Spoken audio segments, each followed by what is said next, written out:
اعوذ باللہ من الشیطان الرجیم بسم اللہ الرحمن الرحیم۔ خواتین و حضرات السلام علیکم ورحمۃ اللہ وبرکاتہ و مغفرتہ۔ پروگرام احکام شریعت اور فقہ حنفی سے متعلقہ مسائل کے ساتھ ایک دفعہ پھر آپ کے سامنے موجود ہے۔ یہ مہینہ صفر المظفر کا مہینہ کہلاتا ہے۔ مظفر اسے کہتے ہیں جس کو کامیابی دے دی گئی ہو۔ اسی سے آپ تھوڑا سا اندازہ کر سکتے ہیں کہ جب سفر کے مہینے کو مظفر قرار دیا جاتا ہے تو یہ مہینہ کوئی منحوس مہینہ نہیں ہے، یہ مہینہ کوئی بلاؤں، آفتوں یا مصیبتوں کے نزول کا مہینہ نہیں ہے۔ بعض ہمارے بھائی بہن، بلکہ بعض نہیں، ہمارے مسلمانوں کی اکثریت جو قرآن و حدیث سے بہت زیادہ دور ہیں، گھر میں قرآن ضرور موجود ہے لیکن ترجمہ تفسیر کے ساتھ پڑھنے کی سال ہر سال سے توفیق حاصل نہیں، اور حدیث سے جو ہمارا تعلق ہے وہ تو سب پر اچھی طرح عیاں ہیں کہ جن کو سیاہ ستہ کے نام بھی نہ پتہ ہوں کہ بخاری، مسلم، ترمذی، ابو داؤد، نسائی، ابن ماجہ، پھر یہ حاکم کی مستدرک کیا ہے، دارمی کیا ہے، بیہقی کیا ہے، طبرانی کیا ہے، ان کے نام بھی بعضوں نے پہلی مرتبہ شاید سنے ہوں، تو کیا حدیث سے لگا ہوگا؟ تو نہ قرآن رہنمائی کے لیے ذہن میں موجود، نہ اس کی تعلیمات، نہ حدیث کا فیض اور اس کا اثر ہم پر طاری، تو نتیجہ نکلتا ہے کہ پھر اس طرح کے معاملات میں گائیڈ لائن صرف نفس و شیطان ہی دیتے ہیں، یا پھر وہ عام قسم کے لوگ ہوتے ہیں جنہوں نے بے سروپا باتیں سن کر افواہوں کو اپنے ذہن میں جگہ دی ہوتی ہے اور اپنے بہت سارے اعمال کی بنیاد انہی افواہوں پر رکھی ہوتی ہے۔ وہ یہ کہتے ہیں کہ جی یہ مہینہ منحوس مہینہ ہے، خواتین نے خود نکال لیا جی خالی کا مہینہ، اس میں شادیاں نہ کی جائیں، آسمان سے بلائیں نازل ہوتی ہیں۔ یاد رکھیں سب بیکار اور فضول باتیں ہیں اور بالکل خلاف شرع امور ہے۔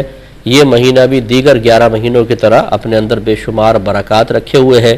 اس مہینے کو بھی کئی بزرگوں کی پیدائش سے، اسی طریقے سے ان کے وصال سے نسبت حاصل ہے۔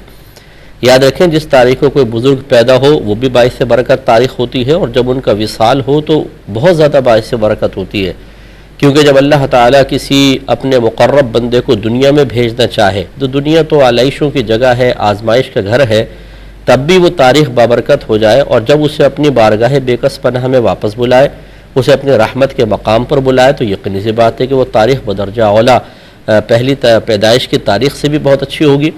تو اسی لیے وصال کی تاریخیں جو ہیں، یہ وصال کے جو ایام ہوتے ہیں یا مہینے ہوتے ہیں بہت ہی بابرکت ہوتے ہیں۔ تو اب یہ صفر المظفر کے مہینے میں آپ اگر تاریخ اٹھا کر دیکھ لیں، بے شمار بزرگ پیدا ہوئے، بے شمار فوت ہوئے ہوں گے، بہت سارے بہترین واقعات اس مہینے میں ہوئے ہوں گے۔ تو یہ مہینہ باعث برکت مہینہ ہے، کوئی برا مہینہ نہیں، کوئی خالی کا مہینہ نہیں، بلکہ نبی کریم صلی اللہ علیہ وسلم کے دور میں بعض مشرکین کا یہ خیال تھا کہ اس مہینے میں آسمان سے بلائیں نازل ہوتی ہیں، تو نبی کریم صلی اللہ علیہ وسلم نے اسی لیے ولا صفر کے الفاظ بیان فرمائے کہ سفر کا مہینہ کچھ بھی نہیں ہے، یعنی یہ جو آپ توہم پرستی میں مبتلا ہیں اس کو دور کریں۔ اسی طرح 13 تاریخ کو منحوس سمجھا جاتا ہے اور اس مہینے میں شادی نہیں کی جاتی، یہ سب دقیانوسی باتیں ہیں۔ ایک کامل الایمان مسلمان کے لیے شرعاً بالکل درست نہیں ہے کہ وہ اس قسم کے توہم پرستی کے پیچھے چلے جس کی کوئی شرعی دلیل اس کے پاس نہ ہو۔ جب میں لاہور میں زیر تعلیم تھا تو صفر المظفر کے آخری بدھ کو بہت سارے لوگوں کو باغوں کی طرف جاتے دیکھا، وتھ فیملی بچوں کے ساتھ جا رہے ہیں۔ معلوم کیا تو پتہ چلا کہ جی نبی کریم صلی اللہ علیہ وسلم کو اللہ تبارک و تعالیٰ نے اس دن صحت سے نوازا تھا، آپ بیمار تھے تو سرکار باغ میں گئے تھے، اس سنت کو پورا کرنے کے لیے ہم جا رہے ہیں۔ اب وہ چونکہ میرا زمانہ طالب علمی کا دور تھا، جب میں نے تحقیق کی تو معلوم یہ ہوا کہ سفر کے مہینے کے آخری ایام میں تو نبی کریم صلی اللہ علیہ وسلم کا مرض زور پکڑ گیا تھا، کوئی شفا نہیں ہوئی تھی، اور اسی طرح کوئی آپ باغ میں نہیں گئے تھے۔ تو اب یہ لوگوں نے اپنے پاس سے بس سنی سنائی بات، اور بات وہی ہے، اگر آپ میرا نقطہ سمجھیے کہ جب ذہن میں رہنمائی کے لیے نہ قرآن کی تعلیم موجود ہو نہ حدیث کا فیض، تو پھر اسی قسم کی بے سروپا باتیں انسان کے ذہن میں موجود رہ کر بہت سارے اعمال کی بنیاد کا سبب اور ذریعہ بنتی ہیں۔ اس لیے خدارہ اس سے باہر نکلیں اور اپنی نسلوں کے اندر یہ دقیانوسی اور توہم پرستی کا وائرس منتقل نہ کریں۔ ایک کالر ہمارے ساتھ ہے۔ السلام علیکم۔ وعلیکم السلام۔ جی بہن۔ جی میرے 2-3 سوال تھے، میں نے پوچھنے تھے۔ جی بولیں بولیں۔ جی میں یہ پوچھنا چاہتی ہوں کہ جو لوگ وفات پا جاتے ہیں کیا وہ لوگ پچھلے جو پہلے سے فوت ہو چکے ہیں ان سے جا کے ملتے ہیں یا نہیں؟ اور جب ان کے اصال ثواب کے لیے ہم لوگ قرآن پاک نوافل خیرات وغیرہ سب کے کرتے ہیں، کیا ان کو پتہ چلتا ہے کہ ہمیں کون بھیج رہا ہے اور کہاں سے آ رہے ہیں؟ ان کو پتہ چلتا ہے؟ جی اور تیسرا سوال یہ کہ اصال ثواب کے لیے کیا پڑھنا چاہیے تاکہ ان کو زیادہ سے زیادہ ثواب اور فائدہ اور سکون ملے اور خوشی حاصل ہو ان کو؟ اور بس یہی میرا سوال ہے جی انشاءاللہ میں عرض کرتا ہوں۔ تو اس لیے ان توہم پرستیوں سے خدا را آپ باہر نکلے۔ خصوصاً میں اپنی بہنوں سے گزارش کرتا ہوں، قرآن پاک میں بے شمار اعمال پر عذابات کا تذکرہ ہے، حدیثوں میں بہت سارے اعمال ذکر کیے گئے جس کے نتیجے میں اگر انسان نافرمانی سے محفوظ نہ رہے تو میدان معاشر میں ذلت، رسوائی، ندامت، پچھتاوا اور سخت عذاب، بھوک پیاس وغیرہ کا ذکر موجود ہے۔ ان میں سے کوئی بھی بات دل پر اثر نہ کرے، سری حدیثیں، سری آیات موجود ہوں تب بھی انسان گناہوں کے دلدل میں گرتا ہی چلا جائے، اور اس قسم کی باتیں جو افواہیں ہیں جب ہم تک پہنچے تو دل لرز جائے، بدن کانپ جائے اور بڑے بڑے اعمال کی بنیاد کا ذریعہ بن جائے، تو سوچئے کہ کیا یہ ایک کامل ایمان والے مومن کا کام ہے یا ایک کمزور ایمان والے انسان کی یہ تمام حرکتیں ہو سکتی ہیں؟ تو نتیجہ نکلے گا کہ ہمارا ایمان بڑا کمزور ہو چکا ہے، اللہ کی بات اثر نہ کرے، اللہ کے عذاب کا خوف پیدا نہ ہو، نبی کریم صلی اللہ علیہ وسلم کی باتیں دل پر اثر نہ کریں اور ہم اس قسم کی حرکتیں کریں، اور یہ توہم پرستی اور اس طرح کی الٹی سیدھی باتیں ہمیں خوف میں مبتلا کر کے بے شمار اعمال کی بنیاد بن جائے، اس پہ ذرا ہمیں توجہ کرنی ہوگی۔ ایک اور مزید کالر ہمارے ساتھ ہیں۔ السلام علیکم۔ السلام علیکم جی وعلیکم السلام۔ مفتی صاحب میرے چند سوالات ہیں۔ پہلا جی۔ سوال یہ ہے کہ ایسا کہنا کیسا ہے کہ اللہ نبی پاک صلی اللہ علیہ وآلہ وسلم کا ذاکر ہے، اللہ درود پڑھتا ہے؟ کسی نے اپنی تقریر کے دوران یہ الفاظ استعمال کی ہیں تو رہنمائی فرمائیے گا۔ جی اگلا کوشچن یہ ہے کہ نوری مکھڑا تے زلفا نے کالی ہیں، کیا یہ شعر نبی پاک علیہ السلام کے بارے میں بولا جا سکتا ہے کہ نہیں؟ کسی نے کہا کہ مکھڑے کا لفظ آقا کریم کے بارے میں استعمال نہیں ہو سکتا۔ جی اگلا کوشچن یہ ہے کہ ہر نماز کو شروع سے آخر تک بلند آواز سے پڑھ لینا، جس میں رکوع کی تسبیحات ہو گئیں، اتحیات و درود شریف، تو بلند آواز سے ساری نماز پڑھ لی جائے تو کیا نماز ہو جائے گی کہ نہیں؟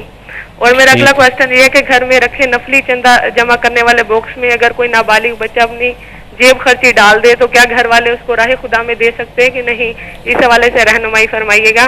اور میرا اگلا کوشچن یہ ہے کہ بعض لوگ قبرستان کی زمین پر قبضہ کر کے اپنے مکان اور دکان وغیرہ بنا لیتے ہیں تو قبروں کے نشان تک مٹا دیتے ہیں، اس پر اپنی رہائش اختیار کر لیتے ہیں، تو اس کی شرعی حیثیت کیا ہے؟ اور میرا آخری کوشچن یہ ہے کہ پاکستانی کرنسی کے مطابق کتنے پیسے چوری کرنے پر ہاتھ کاٹنے کی سزا دی جائے گی؟ جو دنیا میں نہ دی جائے تو آخرت میں اس کا خمیازہ بھگتنا پڑے گا، اس کے حوالے سے رہنمائی فرمائیے گا۔ ٹھیک۔ ایک کویسچن یہ آفر مزید میرے پاس آیا تھا، یہ اسٹنگ رے جو مچھلی ہوتی ہے اس کے بارے میں، یہ اس طرح کی ہوتی ہے، چپٹی قسم کی ہوتی ہے اور پیچھے اس کے ایک لمبی دم ہوتی ہے جس پہ خطرناک قسم کا کانٹا ہوتا ہے، اگر آپ پکڑنے لگے تو یہ کانٹا چبو دیتی ہے اور اس میں زہر موجود ہوتا ہے، اس سے انسان مرتا تو نہیں لیکن اذیت اور تکلیف بہت زیادہ ہوتی ہے۔ تو آج کل فشریز وغیرہ پر یہ مچھلیاں بہت زیادہ سیل ہو رہی ہیں اور اس کی فنگر فش بہت بہترین بنتی ہے، اس کے علاوہ اس کے پیسز نکال کر وہ تلنے میں بھی بہت اچھے کام آتے ہیں۔ تو کسی نے پوچھا ہے کہ یہ سنا ہے کہ اس کا گوشت کھانا حرام ہوتا ہے اور اس کو سمندری چمگادڑ قرار دیا گیا ہے، کیا یہ صحیح ہے؟ دیکھیں اصول یاد رکھیے گا، امام اعظم ابو حنیفہ رضی اللہ تعالی عنہ کے نزدیک سمندر یعنی سی فوڈ آپ یہ لے لیں کہ سمندر کے جانوروں میں جو چیز حلال ہے وہ صرف مچھلی ہے، باقی تمام حرام ہیں امام اعظم رضی اللہ تعالیٰ عنہ کے نزدیک، جبکہ امام شافعی رضی اللہ تعالیٰ عنہ تمام سی فوڈ کو جائز قرار دیتے ہیں۔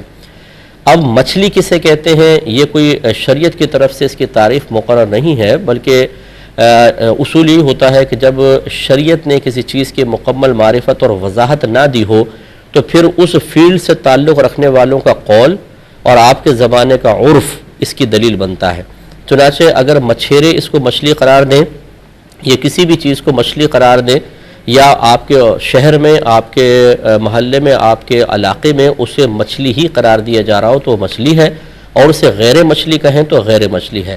اب اسٹنگ رے کو کوئی بھی ایسا نہیں ہے کہ میں نے بہت ڈاکیومنٹریز بھی دیکھی ہیں، مجھے بہت شوق ہے اس طرح کی چیزیں دیکھنے کا، کہ کسی نے اس کو فش کے علاوہ کچھ اور قرار دیا ہو، تو یہ باقاعدہ مچھلی ہے۔ اب مچھلی جب ہے تو اس کا کھانا بالکل حلال ہے، آپ اس کے فنگر فش بنا کر کھائیں، ویسے پیسز کر کے کھائیں، کیسے بھی تل کر کھائیں، سالن بنائیں، شرعی لحاظ سے بالکل جائز ہے، اور اس کا سیل کرنا جب جائز ہے تو اس کو بیچنا، اس کا خریدنا بھی بالکل طیب اور حلال ہے۔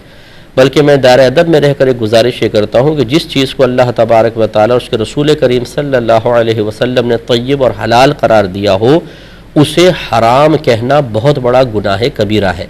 بلکہ اگر اس کی حلت قرآن پاک سے ثابت ہو، اسی طرح کسی شے کی حرمت یعنی حرام ہونا قرآن سے ثابت ہو، تو قرآن سے جب کوئی چیز ثابت ہو جاتی ہے واضح طور پہ، اگر حلال ہونا ثابت ہے تو ہم کہتے ہیں حلال قطعی، اور حرام ہونا ثابت ہو تو حرام قطعی کہتے ہیں۔ تو اصول یہ ہوتا ہے کہ حلال قطعی کو حرام سمجھنا اور حرام قطعی کو حلال قرار دینا، فقہاء اسلام نے اس کو کفر لکھا ہے، کیونکہ اس میں صراحتاً قرآن کا انکار ہے۔ اس لیے جوش و جذبے میں آ کر اس قسم کی باتیں کہنا شرعاً بالکل درست نہیں ہے۔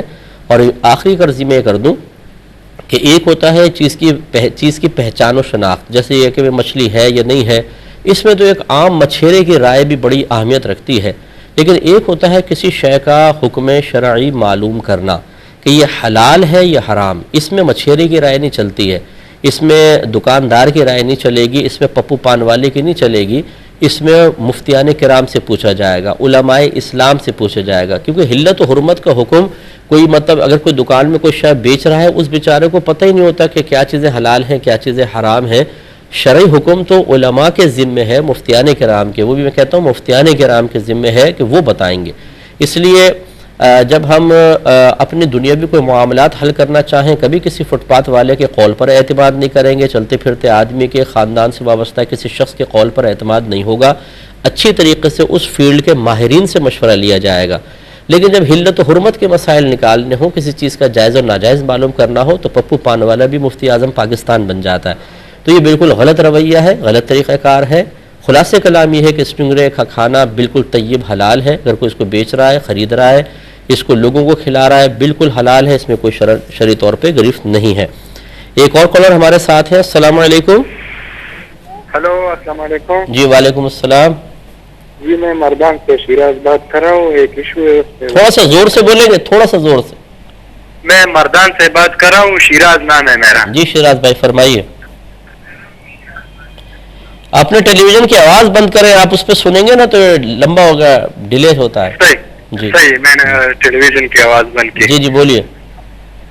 تو ایک بند ہے اور وہ کہے کہ میں نماز نہیں پڑھوں گا اور وہ قسم اٹھا لے، جی تو وہ یہ جائز ہے کہ نماز پہ قسم جی جی ٹھیک ہے۔ اور ایک اور کالر ہمارے ساتھ ہے۔ السلام علیکم۔ ہیلو السلام علیکم۔ جی جی وعلیکم السلام۔ مفتی صاحب میں دوسرا سوال کر رہی ہیں کہ ہم جب کوئی کام کرتے ہیں نا ہمارا کام نہیں ہوتا۔ آپ چاہتی ہیں سارے کام آپ کے ہاتھ میں آ جائے، بارش برسائے، بارش برس جائے، آپ کے ہوا چلے، ہوائیں چلیں۔ چلیں میں عرض کرتا ہوں انشاءاللہ ایک مختصر سا بریک لیں گے، ہمیں یقین ہے آپ ہمارے ساتھ رہیں گے۔ بسم اللہ الرحمن الرحیم۔ مزید جوابات لیتے ہیں۔ ایک بہن نے فرمایا کہ جب کسی شخص کا انتقال ہو جائے تو کیا وہ پہلے سے فوت شدہ رشتہ داروں یا دیگر لوگوں کے ساتھ ملاقات کرتا ہے یا نہیں؟ دیکھیں احادیث مبارکہ میں یہ مضمون بالکل موجود ہے کہ وہ مردہ جا کے ملاقاتیں کرتا ہے، اور غالباً میں نے پچھلے پروگرام میں عرض بھی کیا تھا کہ جو پہلے سے فوت شدہ ہوتے ہیں اس ناوارث سے پوچھتے ہیں کہ فلاں کیسا ہے، فلاں کیسا ہے، فلاں کیسا ہے، حتیٰ کہ اگر گھر میں کوئی بلی ہوتی ہے تو اس بلی کے بارے میں پوچھا جاتا ہے کہ وہ کیسی ہے۔ ہاں یہ ایک تشویشناک مزید اس میں اضافہ ہے کہ پھر وہ پوچھتے ہیں کہ فلاں شخص کیسا ہے، تو وہ کہتا ہے کہ وہ تو مجھ سے پہلے فوت ہو گیا، کیا تمہارے پاس نہیں آیا؟ وہ کہتے ہیں نہیں یہاں تو نہیں پہنچا۔ تو پھر وہ کہتے ہیں کہ اچھا اس کا مطلب یہ ہے کہ اللہ تعالیٰ نے اسے عذاب میں مبتلا کر دیا ہے۔ تو اس سے معلوم ہوا کہ یہ جو ملاقاتیں ہیں اور یہ ایک طرح کی روحانی آزادی یہ نیک لوگوں کے ساتھ خاص ہوگی یا جن کو اللہ تبارک و تعالیٰ توفیق دے، کیونکہ جس کی روح عذاب میں مبتلا ہو وہ کہاں جا کے ملاقاتیں کرے اور کیا باتیں کرے گا، تو یہ نیک لوگوں کے ساتھ ہوگا۔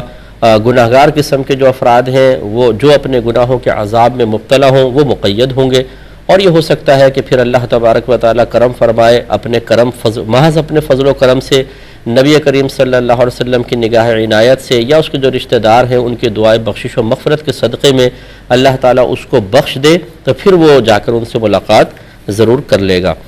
یہ کہتی ہیں کہ ہم جو یہ قرآن پاک وغیرہ پڑھتے ہیں یا خیرات کرتے ہیں اور نیت یہ ہوتی ہے کہ اس کا ثواب فلاں مردے کو پہنچ جائے، تو کیا اس مردے کو پتہ چلتا ہے کہ ثواب آیا ہے اور یہ بھی پتہ چلتا ہے کہ کس نے بھیجا ہے؟ تو جی ہاں بالکل یہ موجود ہے، یہ بھی مضمون موجود ہے شرح الصدور بشرح حال الموت والقبور میں علامہ جلال الدین سیوطی صاحب رحمۃ اللہ علیہ نے ایک حدیث نقل کی ہے کہ جب کوئی کسی کو ایصال ثواب کرتا ہے تو وہ ایک نورانی تھال میں رکھ کر اس مردے کے سامنے پیش کیا جاتا ہے اور باقاعدہ بتایا جاتا ہے کہ یہ فلاں بن فلاں کا وہ تحفہ ہے جو اس نے تجھے بھیجا ہے، تو اس پر اس کا دل خوش ہوتا ہے۔ اور ایک روایت میں نبی کریم صلی اللہ علیہ وسلم نے ارشاد فرمایا کہ مردے اس طرح کا ثواب حاصل کر کے ویسے ہی خوش ہوتے ہیں جسے زندہ کسی کو کوئی تحفہ دیتے ہیں تو وہ خوش ہوتا ہے۔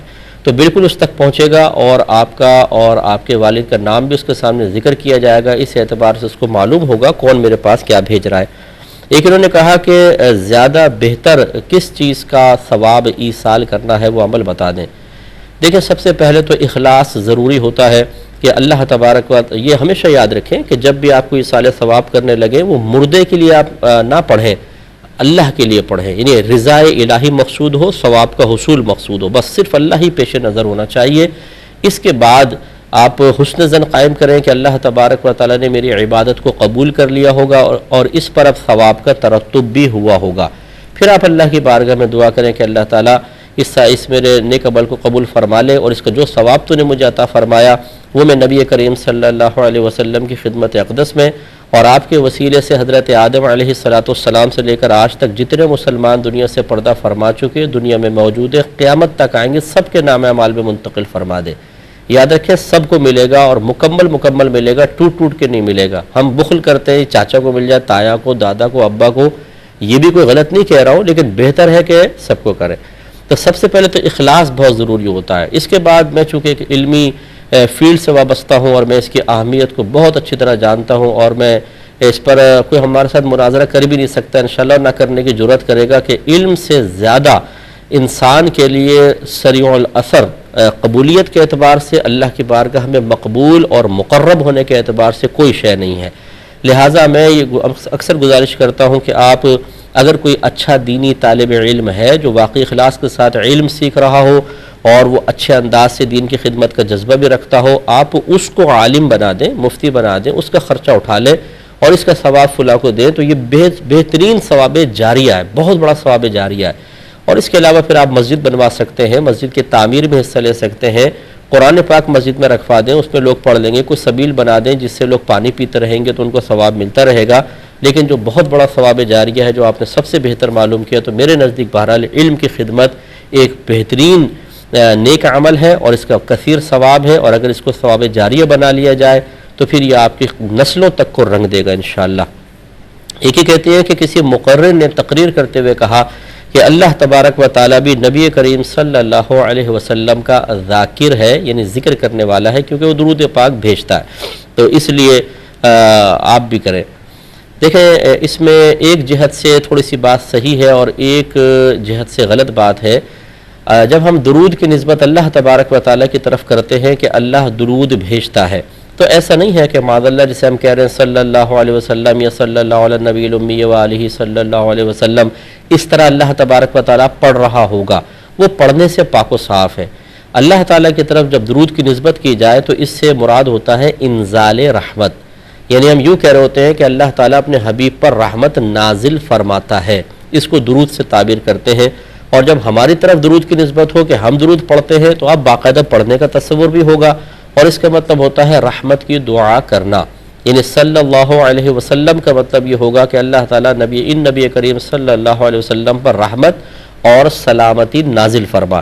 اور پھر جو اس کے علاوہ اگر فرشتوں کے لیے یا دیگر چیزوں کے لیے درود کی نسبت کریں کہ درخت بھی درود پڑھتے ہیں، فرشتے درود پڑھتے ہیں، اس کا مطلب ہوتا ہے نبی کریم صلی اللہ علیہ وسلم کے لیے دعائے بخشش و مغفرت کرنا۔ اور یہ اس لیے نہیں ہے کہ نبی کریم صلی اللہ علیہ وسلم کی مغفرت نہیں ہے، وہ تو مغفرت شدہ ہیں، بلکہ ان کے قدموں کی برکت سے کائنات میں مغفرتیں تقسیم ہو رہی ہیں۔ بلکہ یہ ان کے لیے بلندی درجات کا ایک وسیلہ اور ذریعہ بنا دیا گیا کہ جو چیز پہلے ہی نبی کریم صلی اللہ علیہ وسلم کو حاصل ہے اس کے لیے مزید دعا کرو. انہیں تو کوئی اس کا بظاہر ایسا فائدہ نہیں ہے، ہاں مزید رحمتوں کو نزول تو ہے لیکن اس کا فائدہ تمہیں ہوگا. تو لہٰذا یہ کہنا صحیح نہیں ہے کہ اللہ تعالیٰ ذاکر اس اعتبار سے وہ درود پاک پڑھ رہا ہے، ہم بھی پڑھ رہے ہیں. ہاں یوں آپ کہہ سکتے ہیں کہ اللہ تعالیٰ نے بکثرت اپنے حبیب صلی اللہ علیہ وسلم کا ذکر فرمایا ہے، فرشتوں کے سامنے وہ ذکر کرتا ہے، قرآن پاک میں اللہ تعالیٰ نے نبی کا ذکر فرمایا، اس اعتبار سے ذاکر کہا جائے تو اس میں کوئی حرج بھی نہیں ہے. ایک یہ کہتے ہیں کہ یہ نوری مکھڑا نبی کریم صلی اللہ علیہ وسلم کے لیے لفظ مکھڑا کہنا کیسا، اس کی شرعی حیثیت کیا ہے؟ دیکھیں مسئلہ یہ ہے کہ یہ مکھڑا اصل میں تصغیر کہہ لیجئے آپ اس کو. تصغیر کا مطلب یہ ہوتا ہے کہ ایک اسم کو، ایک ناؤن کو ایک دوسرے ناؤن سے اس لیے بنانا تاکہ اظہار نفرت ہو، اظہار محبت ہو، پیار کا اظہار ہو یا کسی کی عظمت کو ظاہر کیا جائے تو اسے کہتے ہیں اسم تصغیر. اس کا مطلب ہے کہ جب تصغیر بناتے ہیں تو نیتیں مختلف ہو سکتی ہیں. جیسے قرش ایک سمندری جانور تھا جس کو عرب لوگ سمجھتے تھے کہ وہ تمام سمندری جانوروں پر غالب ہے، اس سے اس میں تصغیر بنا قریش، اور وہ نبی کریم صلی اللہ علیہ وسلم کے قبیلے کا نام ہے قریش، اور یہ قریش اس میں تصغیر ہے. اس کا مطلب ہے کہ اس میں تصغیر میں ہمیشہ کوئی برا مفہوم نہیں ہے، اس میں عظمت کی وجہ سے ایسا تھا. ایک اس میں تحقیر کا پہلو بھی ہے، جیسے عبد مانے غلام، عبید مانے ایک چھوٹا اور حقیر سا غلام، تو یہ اس میں حقارت والا پہلو ہے. بعض اوقات تصغیر بنائی جاتی ہے محبت کے لیے، پیار کے لیے، جیسے نبی کریم صلی اللہ علیہ وسلم نے حضرت ابو ہریرہ رضی اللہ تعالیٰ عنہ کی آستین میں بلی کا ایک بچہ دیکھا تو آپ نے انہیں پیار سے فرمایا اے ابو ہریرہ. اب یہ ہرہ بلی کو کہتے ہیں، ہرائی راہ جو ہے یہ تصغیر واضح نے کہا ہے کہ یہ ہے چھوٹی بلی کو کہتے ہیں، اور یہ پیار محبت میں سرکار نے استعمال فرمایا.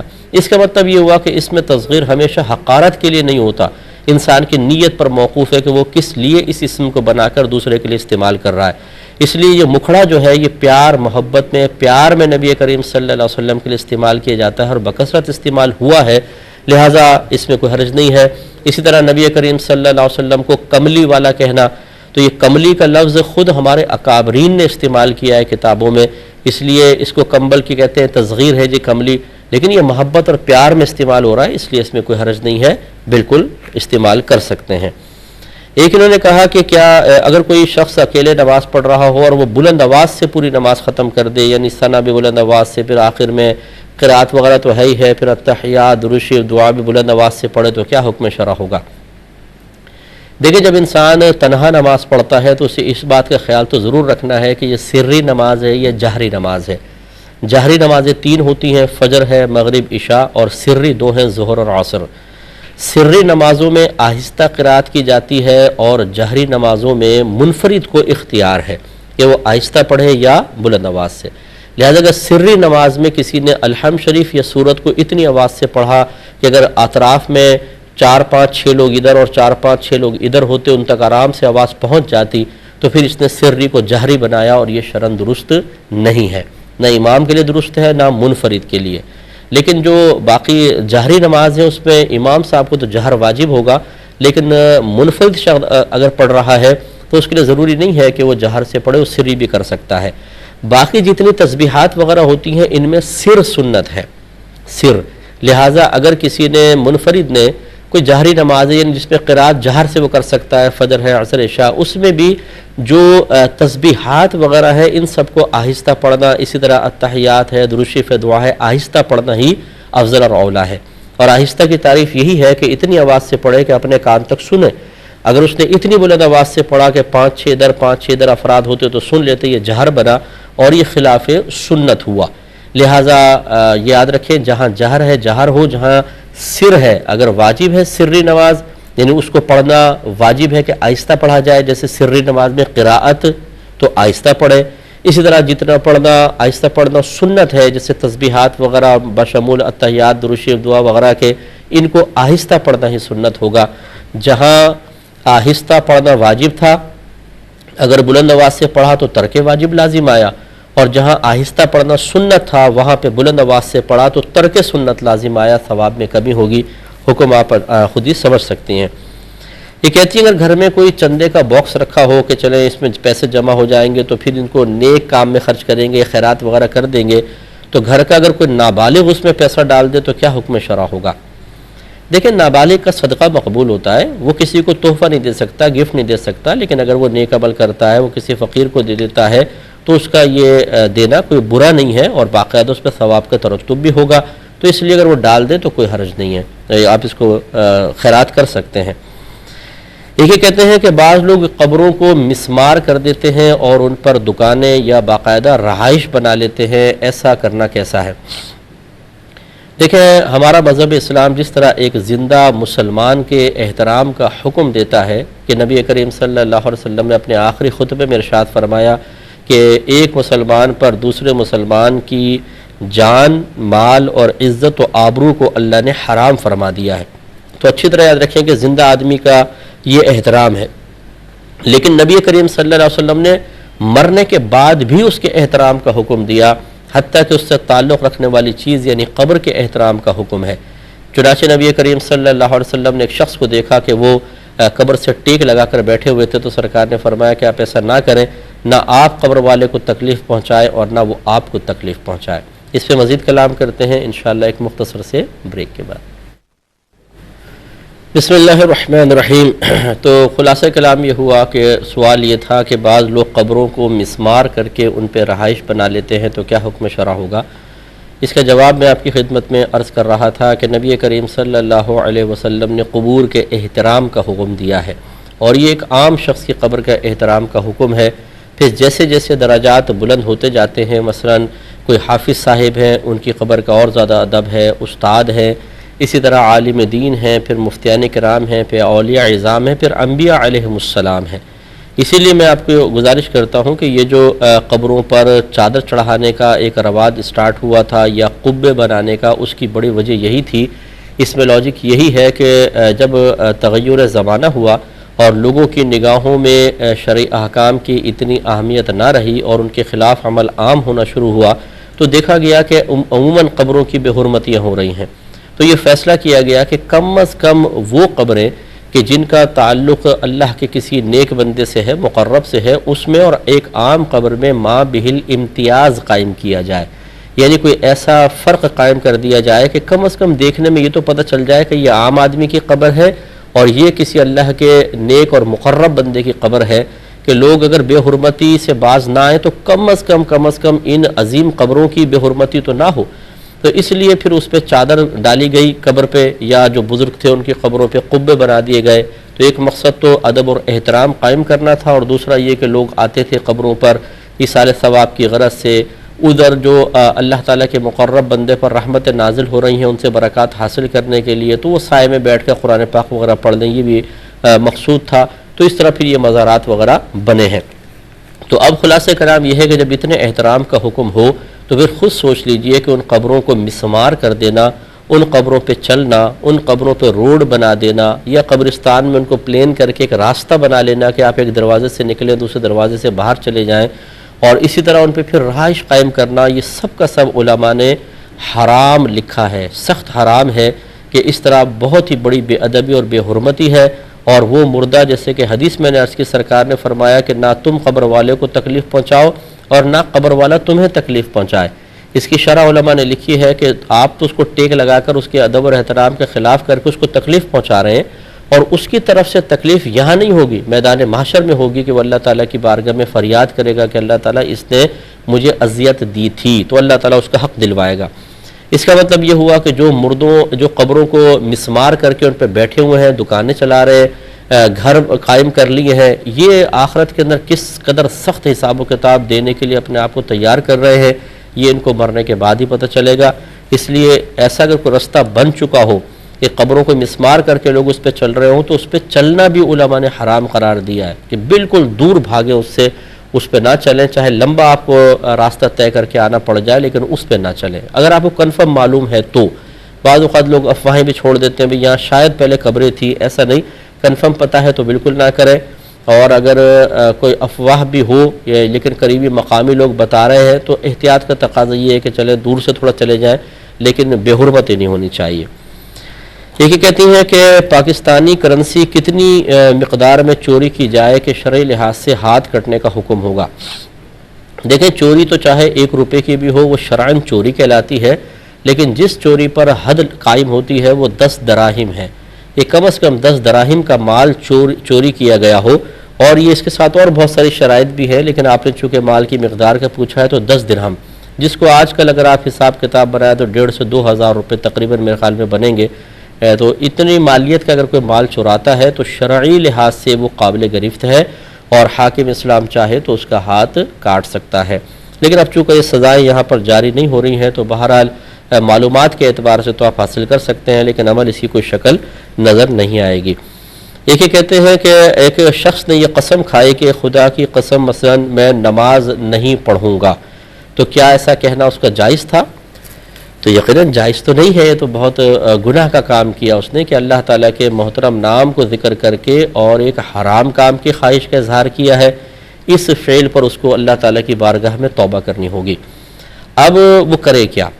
نبی کریم صلی اللہ علیہ وسلم نے اس قسم کے معاملات میں تعلیم یہ دی ہے کہ اگر کوئی کسی ایسی چیز کی قسم کھا لے کہ بہتری اس قسم جس فعل پر کھائی ہے، جس کام پر بہتری اس کے مخالف چیز میں ہے، تو اسے چاہیے کہ اپنی قسم کو توڑ دے اور اس کا کفارہ ادا کرے۔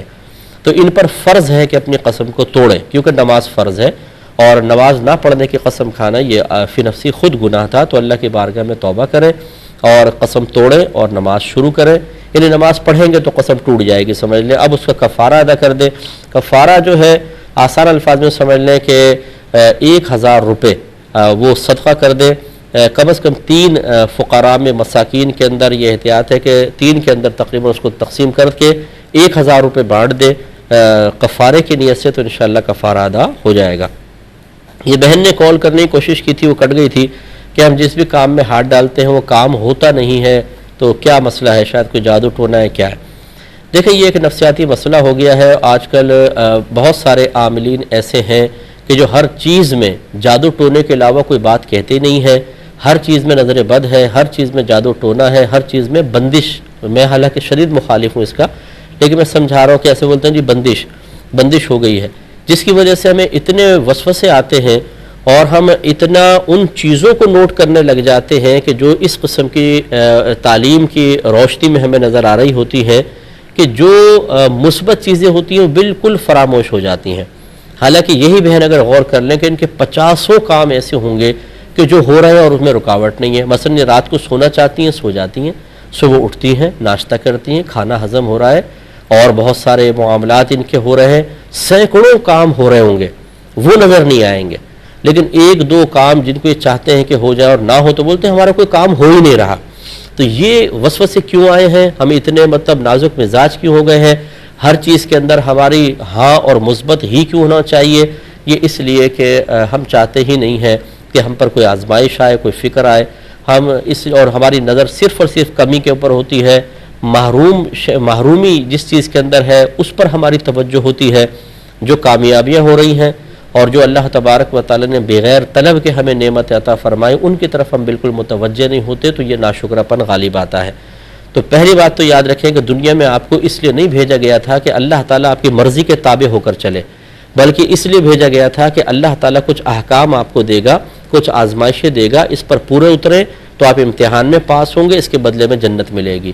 اب یہ عجیب و غریب صورتحال ہے کہ ہمیں دنیا میں بھیجا ہے امتحان کے لیے، اور ہم یہ کہیں کہ ایگزامنر سے یہ کہیں کہ بھائی امتحان وغیرہ میں نہیں دیتا ہوں، اب میں تمہیں کہوں کھڑے ہو جاؤ تو کھڑے ہو جاؤ، بیٹھ جاؤ تو بیٹھ جاؤ، میں کہوں پانی پلاؤ تو پانی پلاؤں، میں کہوں تم کمرے سے باہر چلے جاؤ تو باہر چلے جاؤ، میں کہوں راؤنڈ لگاؤ تو راؤنڈ لگاؤ۔ یہ تو ڈیمانڈ نہیں چلے گی۔ یہ ہمارا ذہن بن چکا ہے کہ ہم چاہتے ہیں کہ اللہ تعالیٰ ہماری مرضی کے تابع ہو جائے، جو ہم چاہیں فوراً عطا فرمائے، نہیں دے گا تو ہم باغی ہو جائیں گے، شکوے کریں گے۔ تو میں بہن سے گزارش کرتا ہوں، یہ آپ ہی کے ساتھ نہیں، میرے ساتھ بھی ہے، 50 کام ایسے ہوتے ہیں جو نہیں ہو پاتے، سینکڑوں کام بغیر محنت کے بھی ہو جاتے ہیں۔ تو ہم جو ہو جاتے ہیں نا اس پہ نگاہ رکھ کر اللہ کا شکر ادا کرتے ہیں، اور جو نہیں ہوتے ان کو اپنے شامت اعمال تصور کرتے ہیں۔ باقی دنیا آزمائش کا گھر ہے، یہاں یہ تمنا کرنا کہ ہمارا ہر کام ہو جائے نہیں ہوگا، اللہ تعالیٰ ہماری مرضی کے تابع نہیں ہوگا، ہمیں اس کے مرضی کے تابع چلنا پڑے گا۔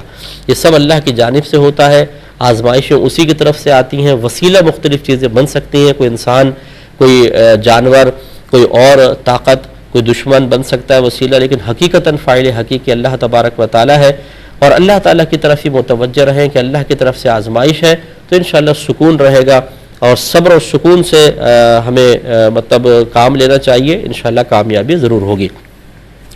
اسی ضمن میں ایک بات میں اور عرض کر دیتا ہوں کہ بعض لوگ کہتے ہیں مفتی صاحب، جیسے اب میں بہن پہ نہیں کہہ رہا ہوں، میں ویسی بات کر رہا ہوں، ہمارے گھر میں یہ پریشانی وہ پریشانی، یوں نہیں ہو رہا وہ نہیں ہو رہا کام۔ میں کہتا ہوں اچھا یہ بتائیے آپ نماز تو سب پڑھتے ہوں گے؟ نہیں۔ قرآن پاک تو ترجمہ تفسیر سے پڑھا ہوگا، یہ گھر میں روزانہ تلاوت ہوتی ہوگی؟ نہیں۔ اچھا رمضان کے روزے چند ایک رکھتے ہیں باقی نہیں رکھتے ہیں؟ اچھا گناہ آپ نہیں کرتے ہوں گے؟ نہیں، گناہ تو سارے کے سارے کر رہے ہیں۔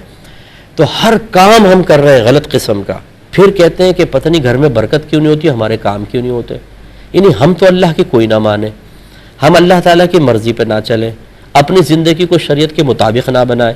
معاذ اللہ ہم نے یہ کہاں سے اپنا ذہن بنا لیا کہ اللہ تعالیٰ ہماری مرضی کے مطابق چلے، ہم اشارہ کریں اور اللہ تعالیٰ فوراً ہمارا کام کر دے۔ بھائی گناہوں سے بچیں، نمازیں پڑھیں، علم سیکھیں، قرآن پاک کی تلاوت کریں، یہ کام ہم کر نہیں رہے، گھر میں برکت کیسے آئے گی؟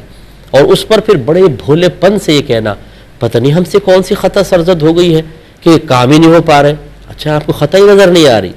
یہ رابعہ بصری آ گئی ہیں یہاں پر، اور یہاں خواجہ حسن بصری بیٹھے ہوئے اور ان کو اپنی خطائیں نظر نہیں آ رہی، لا حول ولا قوت الا باللہ۔ تو ہماری خطاؤں نے ہمیں اس مقام تک پہنچایا ہے۔ جس گھر میں قرآن کی تلاوت نہ ہو، جہاں درود شریف نہ پڑھا جائے، جہاں حدیث کا درس نہ ہو، جہاں نمازیں نہ پڑھی جائیں، جہاں گالی گلوچ بات بات پہ دی جائے، نہ بڑے کا ادب نہ چھوٹے کے ساتھ شفقت، جہاں پر علم دین نہ سیکھا جائے، آپ یہ سمجھتے ہیں کہ وہاں زمین کھودیں تو پیٹرول نکل جانا چاہیے، وہاں سے تیل کے خزانے نکل جانے چاہیے، سونا نکلنا چاہیے، آسمان سے سونا برسنا چاہیے؟ تھوڑا سا سوچئے، ذرا سمجھنا ہوگا، ہم اپنے عمل اور کردار پر بھی توجہ کریں۔ ایک آفر کویسچن آیا تھا کہ کسی نے کہا ہے کہ اگر کسی کی 3 بیٹیاں ہوں اور اس کے بعد پھر بیٹا ہو تو یہ صحیح نہیں ہوتا۔ اصل میں ایسے لوگوں کا دماغ صحیح نہیں ہوتا، مسئلہ یہ ہے کہ نہ انہوں نے قرآن پڑھا ہے نہ حدیث۔ وہی میں باتیں عرض کرتا ہوں کہ خدا را علم سیکھے، ورنہ اس قسم کی بے سروپا باتیں کر کر کے لوگوں کو پریشان کرتے رہیں گے۔ 3 بیٹیاں ہوں چاہے 10 بیٹیاں، ان کے پاس بعد بیٹا پیدا ہو، اللہ کی نعمت اور رحمت ہے، کوئی سب صحیح ہے، کوئی غلط نہیں ہے۔ اس طرح کی باتیں کرنا بالکل غلط ہوتا ہے۔ ایک بہن کہتی ہے کہ میں وضو کرتی ہوں تو بار بار وضو ٹوٹ جاتا ہے، کیا حکم شرع ہوگا؟ تو بہن اپنی غذاؤں پہ توجہ کریں، اپنی مطلب ایکسرسائز وغیرہ کیا کریں، ایسی چیزیں نہ کھائیں جو بادی اشیاء ہیں، ان کی سب سے پہلے توجہ کریں، اس کے بعد انشاءاللہ پھر دیکھیں ایسے اس قسم کا کوئی پرابلم نہیں آئے گا۔ اب چونکہ بالکل وقت ختم ہو رہا ہے تو ہم کچھ 1-2 کویسچن تھے اور پھر وہ نیکسٹ پروگرام میں لے لیں گے۔ ای میل ایڈریس چل رہا ہوگا، جو بھائی بہن ہمیں میل کرنا چاہیں اس ایڈریس پہ کر لیں، یا مفتی اکمل.net پر آسک امام کے آپشن میں جا کر بھی آپ بھیج سکتے ہیں، یا مفتی اکمل QTV2 والا جو میرا پرسنل ای میل ID ہے اس پر آپ بھیج دیں۔